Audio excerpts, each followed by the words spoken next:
ನಮಸ್ಕಾರ ವೀಕ್ಷಕರೇ. ಒಂದೂರಲ್ಲಿ ಒಬ್ಬ ರಾಜ ಇದ್ದ.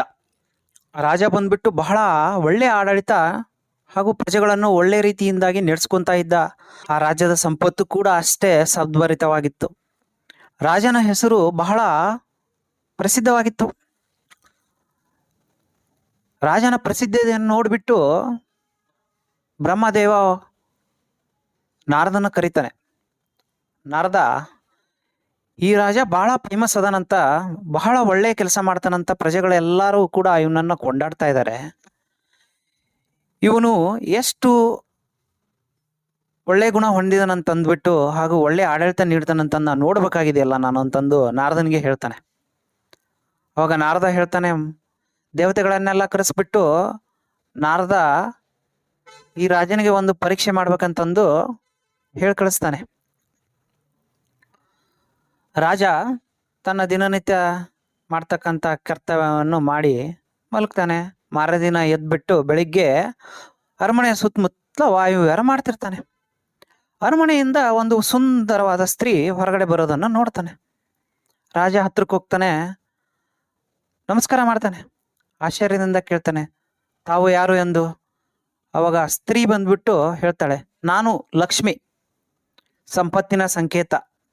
ಈ ಅರಮನೆಯಲ್ಲಿ ಇರೋದಕ್ಕೆ ನನಗೆ ಬಹಳ ಬೇಜಾರಾಗಿದೆ, ನಾನು ಹೊರಗಡೆ ಹೋಗ್ತಾ ಇದ್ದೀನಿ ಅಂತಂದು ಹೇಳ್ತಾಳೆ. ರಾಜ ಸ್ವಲ್ಪ ವಿಚಾರ ಮಾಡ್ತಾನೆ. ಆಯ್ತು,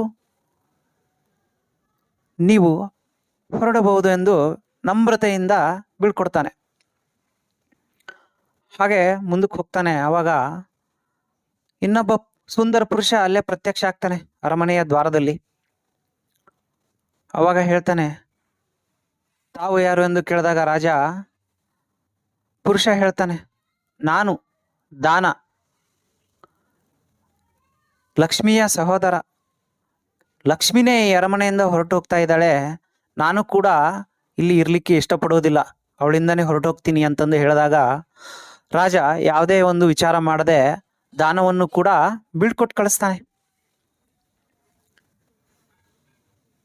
ಹಾಗೆ ರಾಜ ಮುಂದಕ್ಕೆ ಹೋದಂಗೆ ಇನ್ನೊಬ್ಬ ಪುರುಷ, ಮೂರನೇ ಪುರುಷ ಪ್ರತ್ಯಕ್ಷ ಆಗ್ತಾನೆ ದ್ವಾರದಲ್ಲಿ. ನಮಸ್ಕಾರ ಮಾಡ್ತಾ ರಾಜ ಕೇಳ್ತಾನೆ, ತಾವು ಯಾರು ಸ್ವಾಮಿಗಳೇ ಎಂದಾಗ ಪುರುಷ ಹೇಳ್ತಾನೆ, ನಾನು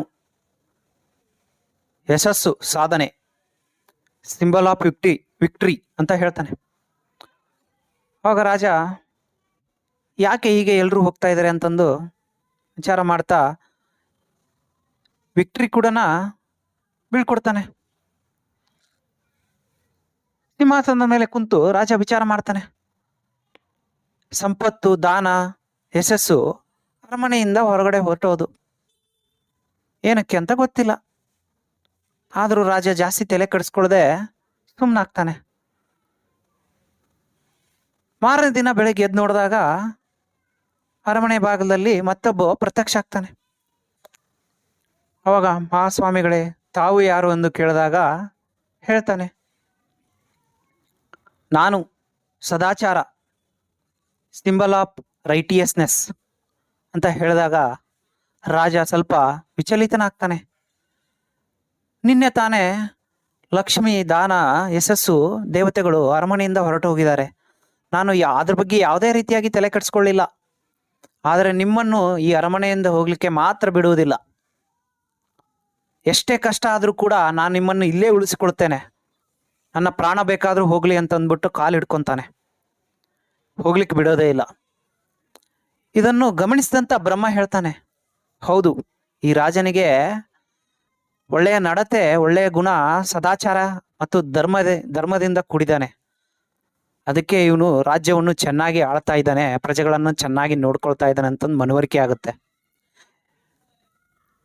ಇದನ್ನೆಲ್ಲ ಗಮನಿಸಿದ ಸಂಪತ್ತಿನ ದೇವತೆ, ದಾನ ಮತ್ತು ಯಶಸ್ಸಿನ ದೇವರುಗಳು ರಾಜನ ಈ ಗುಣವನ್ನು ಮೆಚ್ಚಿಕೊಂಡು ವಾಪಸ್ಸು ಅರಮನೆಗೆ ಹಿಂದಿರುಗುತ್ತಾರೆ. ಹೀಗೆ ರಾಜನ ಒಳ್ಳೆಯ ಗುಣ ಹಾಗೂ ಸದಾಚಾರ, ಧರ್ಮದ ನಡತೆಯಿಂದಾಗಿ ರಾಜ ತನ್ನ ಯಶಸ್ಸು, ದಾನ, ಸಂಪತ್ತನ್ನು ಮರಳಿ ಪಡಿತಾನೆ. ಈ ಒಂದು ಕಥೆಯ ಸ್ಫೂರ್ತಿ ಏನಂತಂದ್ರೆ, ಮನುಷ್ಯರು ಪ್ರತಿಯೊಬ್ಬರು ಕೂಡ ಒಳ್ಳೆಯ ಗುಣವನ್ನು ಅಳವಡಿಸಿಕೊಂಡ್ರೆ ಆಸ್ತಿ, ಹಣ, ಯಶಸ್ಸು ತಾನಾಗೇ ಬರುತ್ತದೆ ಅಂತಂದು ತಿಳಿದು ಬರುತ್ತೆ. ಎಲ್ರಿಗೂ ನಮಸ್ಕಾರ.